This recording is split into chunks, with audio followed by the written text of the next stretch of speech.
Could wipe us off the Earth. Nuclear weapons have been a major concern amongst world powers for decades. And to understand why, we head back in time when the threat of nuclear war was very real. On August 14, 1945, the U.S. and its allies were celebrating the end of World War II. The Japanese army had surrendered just days after the U.S. dropped a second nuclear bomb on Japan, ending the deadliest military conflict in history. Yet historians remain divided. Some argue that the atomic weapon was necessary to end World War II. Others say the U.S. only dropped a nuclear weapon so that it could prove its strength to the rest of the world. In a show of force, the U.S. used these new catastrophic weapons to create unthinkable destruction, wiping out the Japanese cities of Hiroshima and Nagasaki. Almost 70 years later, historians are still debating, did we need to use nuclear weapons to end the war? Was Truman's decision to use them based on a sincere desire to end the war, or was he using them to show the Soviet Union how powerful we were? By 1949, the Soviet Union, which today is Russia and 14 other countries, had also developed nuclear weapons, and the US and Soviets began a dangerous race, scrambling to make more and more powerful nuclear weapons than the other country in an attempt to get so strong that no one would mess with them. This race became known as the Cold War. You are never going to be able to threaten America. You're never going to be able to destroy our way of life without us destroying you. At the height of the Cold War, it's believed each country had more than 30,000 nuclear weapons. The Soviet Union and the United States both had hundreds of megatons worth of firepower pointed at each other. The world had never been that dangerous before. Weapons that are literally hundreds of times more powerful than the weapons that were used in World War II. During the nuclear arms race, each step seemed perfectly logical at the time, and step by step led to a place of total madness. For nearly 2 decades, the US and Soviets stockpiled their weapons, and other nations also developed nuclear bombs. As tensions mounted, the fear of a nuclear war became part of everyday American life. Students were taught to duck and cover in classrooms. Families built bomb shelters to protect themselves from radiation. Fallout shelters were selected as places to go in case of attack. Then, in October of 1962, the threat of nuclear war came to the edge of U.S. shores. Cuba had allowed its ally, the Soviet Union, to bring nuclear bombs here to the island just 90 miles off the coast of Florida. It started what became known as the Cuban Missile Crisis, and it's the closest the world has ever come to nuclear war. The world held its breath as President John F. Kennedy faced Nikita Khrushchev, the leader of the Soviet Union, in a tense, potentially world-ending standoff. It shall be the policy of this nation to regard any nuclear missile launched from Cuba against any nation in the Western Hemisphere as an attack by the Soviet Union on the United States, requiring a full retaliatory response upon the Soviet Union. After 13 stressful days, the two countries came to an agreement and the missiles were removed. But that wasn't the end of the Cold War. Relations between the US and Soviet Union remained tense. Mr. Gorbachev, tear down this wall. All the way until 1991, when the Soviet Union collapsed, officially ending the Cold War. Today, Russia, the former power of the Soviet Union, still has some nukes, but of course, so do we. Both countries, along with 3 others, have agreed to destroy some of those nuclear weapons. But the concept of deterrence, keeping nukes to scare off your enemies, still shapes our country's national defense. Our main focus in America is to prevent nuclear war. And we feel the best way to do that is to be prepared with a credible, safe, and effective nuclear deterrent. A dependence on nuclear weapons that some say is dangerous. Are you surprised that another city hasn't been destroyed? I kind of am surprised. You don't want to be dependent on luck to prevent something bad from happening, because luck runs out. Are we stretching that luck thin? Tomorrow, we look at the 16,000 remaining nuclear weapons around the world, thousands of them right here in the U.S., and find out who is controlling them. Maggie Rulli, Channel 1 News. All week long, we've been focusing on nuclear weapons, who has them, and the first and only time they were used in war. But today, we focus on the thousands of nuclear weapons right here in our own backyard. Maggie Rulli continues her series as she spends time with the people who keep them safe and ready to go.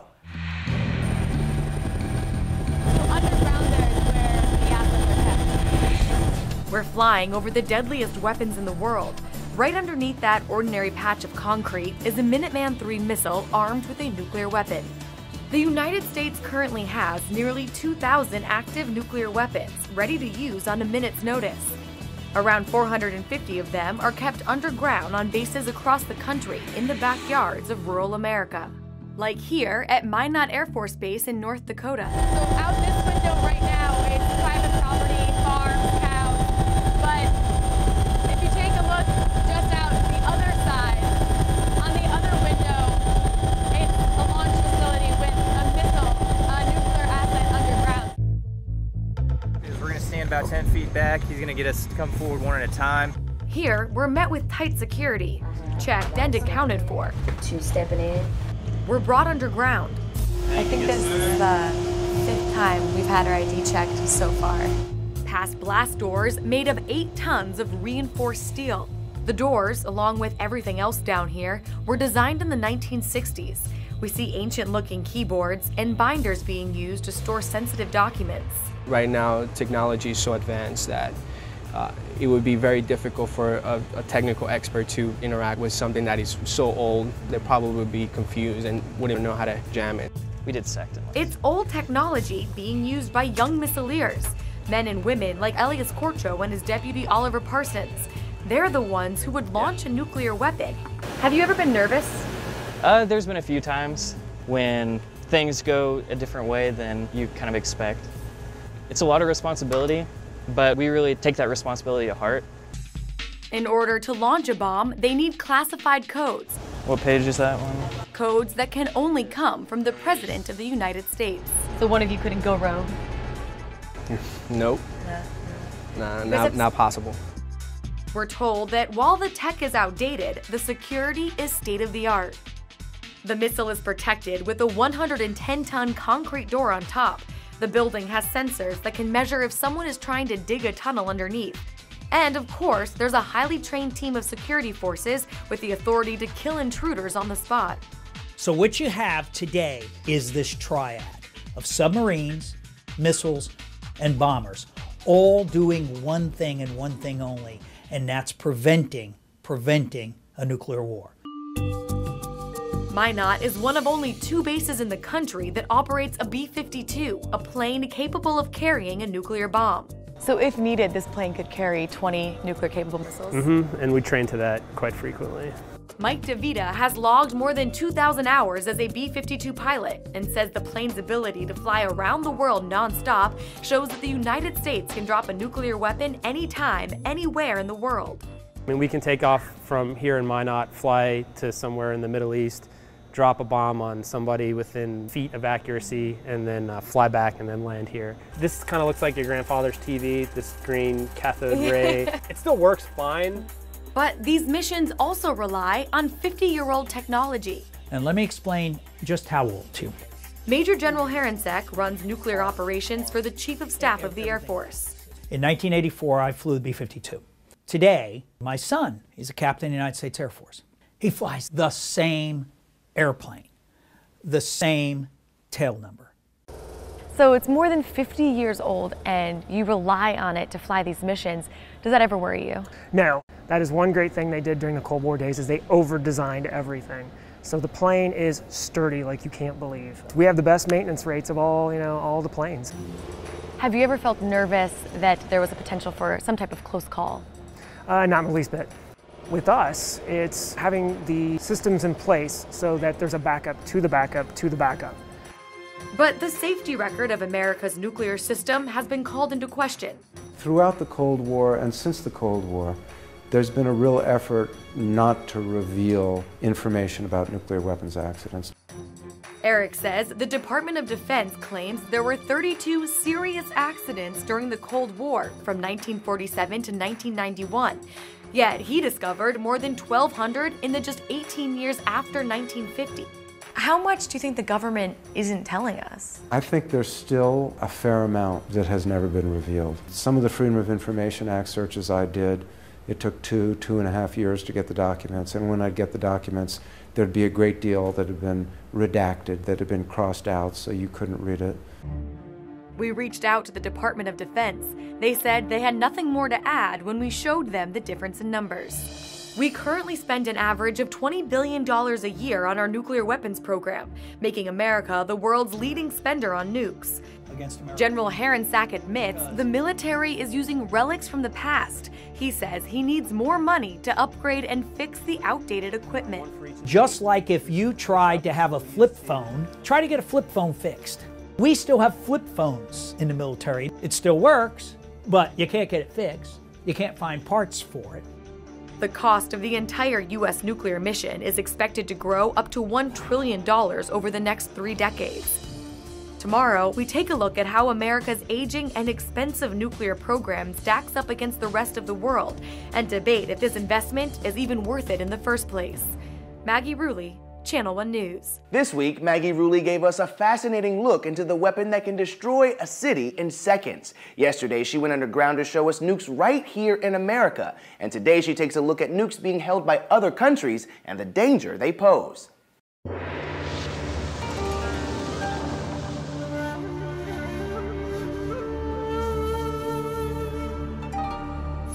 Why people don't learn? We don't need the atomic bomb.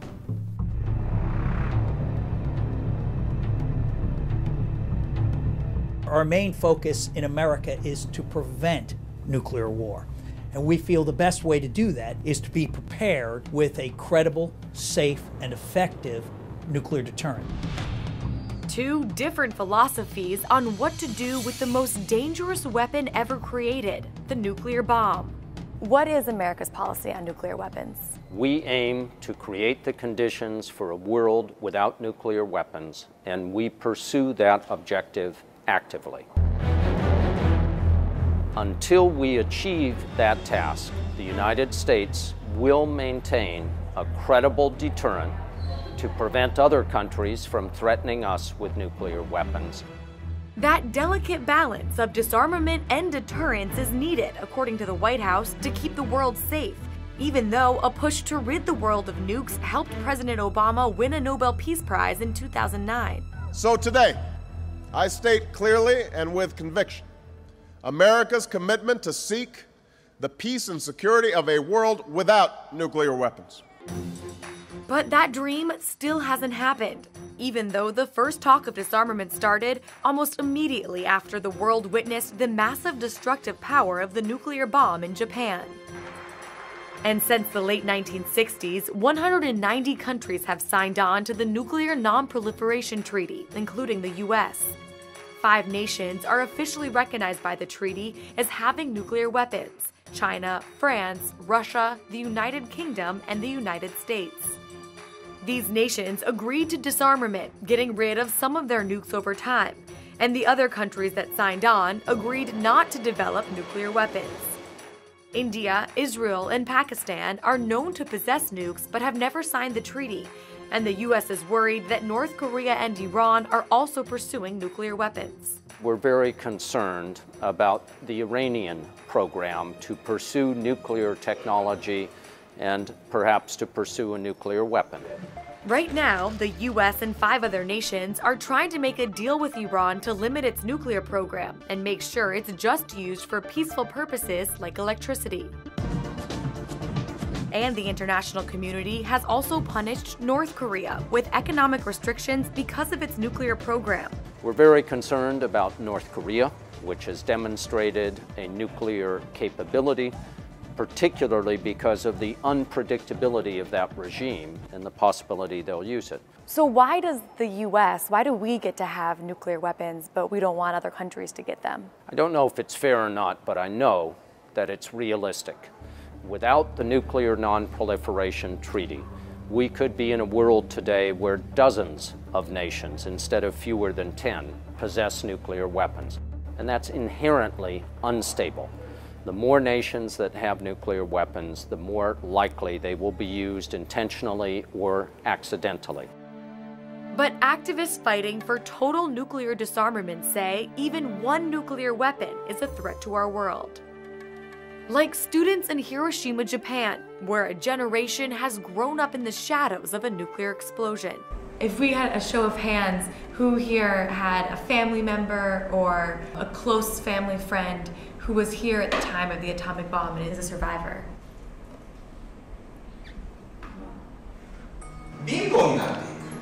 Students at Hiroshima Jokuin High School learn about nuclear weapons, and just like you would math or science, take classes in peace. Some of them even spend their free time in an after-school peace club. It's really important to learn about peace or nuclear weapon because this is really huge problem in the world right now.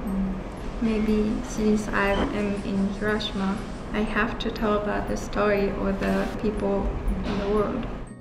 To turn their message into action, the students submitted a petition to the United Nations. Never repeat the same mistake again. We will take action for abolition of nuclear weapons on the basis of this message from survivors. Some of the students even traveled to the U.S., testifying for worldwide nuclear disarmament. We hope to live in a world without nuclear weapons, hoping that their stories will change minds around the world. I want to make effort to realize a world without nuclear weapons from now on. So, are nuclear weapons the greatest threat to our world's very existence, or the only thing holding it together? Well, we still have them because they exist, because others have them. It would be great if everybody would just come together and say we're going to get rid of them. And who would argue with that? Of course it would be better. But so far that hasn't happened yet. And we have to live in the world as it exists today. Maggie Rulli, Channel 1 News. Hey guys, Tom Hansen here. Thanks for dropping by our YouTube channel. And if you necessary to end World War II. Others say the U.S. only dropped a nuclear weapon so that it could prove its strength to the rest of the world. In a show of force, the U.S. used these new catastrophic weapons to create unthinkable destruction, wiping out the Japanese cities of Hiroshima and Nagasaki. Almost 70 years later, historians are still debating, did we need to use nuclear weapons to end the war? Was Truman's decision to use them based on a sincere desire to end the war, or was he using them to show the Soviet Union how powerful we were? The Cold War, it's believed each country had more than 30,000 nuclear weapons. The Soviet Union and the United States both had hundreds of megatons worth of firepower pointed at each other. The world had never been that dangerous before. Weapons that are literally hundreds of times more powerful than the weapons that were used in World War II. During the nuclear arms race, each step seemed perfectly logical at the time, and step by step led to a place of total madness. For nearly 2 decades, the U.S. and Soviets stockpiled their weapons, and other nations also developed nuclear bombs. As tensions mounted, the fear of a nuclear war became part of everyday American life. Students were taught to duck and cover in classrooms. Families built bomb shelters to protect themselves from radiation. Fallout shelters were selected as places to go in case of attack. Then, in October of 1962, the threat of nuclear war came to the edge of U.S. shores. Cuba had allowed its ally, the Soviet Union.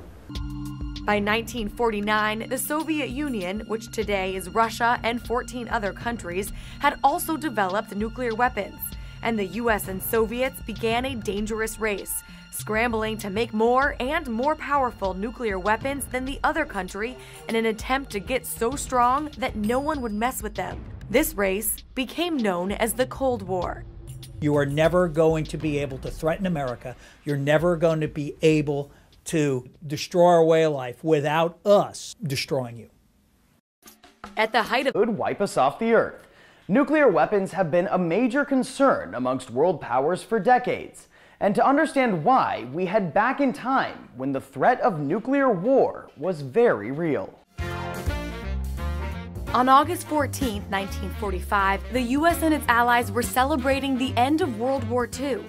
The Japanese army had surrendered just days after the U.S. dropped a second nuclear bomb on Japan, ending the deadliest military conflict in history. Yet historians remain divided. Some argue that the atomic weapon was necessary